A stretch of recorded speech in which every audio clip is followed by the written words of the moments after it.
Several months later, we read in the paper that Sarah Marie Sadler Hawley had also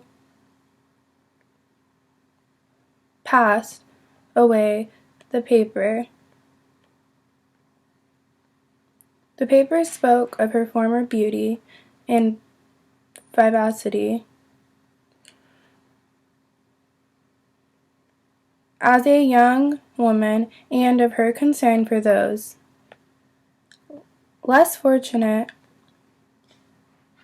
than herself as a married woman and pillar of the community in her church. It spoke briefly of her harsh and lengthy illness. It said all who knew her were sure her soul would find peace in her. Her soul would find peace in heaven, just as her shrunken body had endured so much pain and heartbreak here on earth. Caroline had kept us up to date on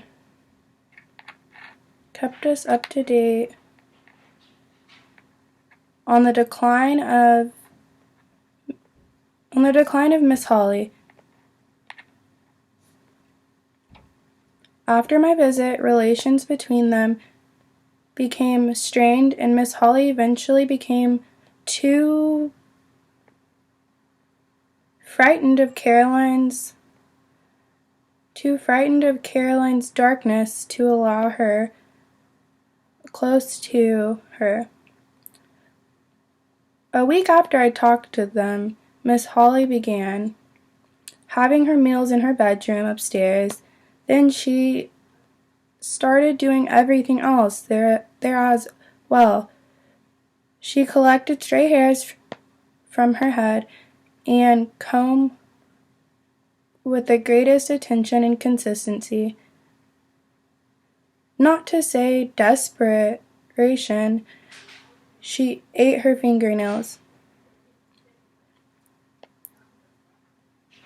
But the most bizarre of all was her response to Miss Kemphuff's petition for a specimen of feces and water. Not trusting any longer the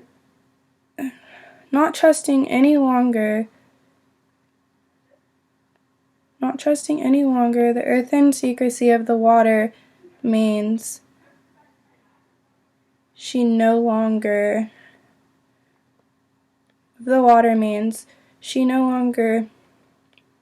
flushed.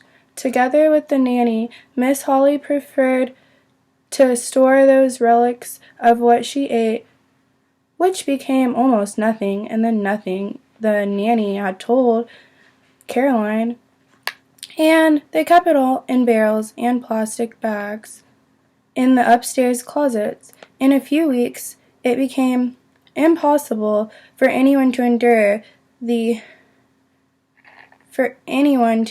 smell of the house. Even Miss Hawley's husband, who loved her, but during the weeks before her death, slept in a spare room of the nanny's home. The mouth that had smiled behind the hands grinned no more. The constant anxiety left a stray strand of hair be lost, and the foul odor of the house soon brought to the hands a constant seeking movement, to the eyes, and glared a vacant stare,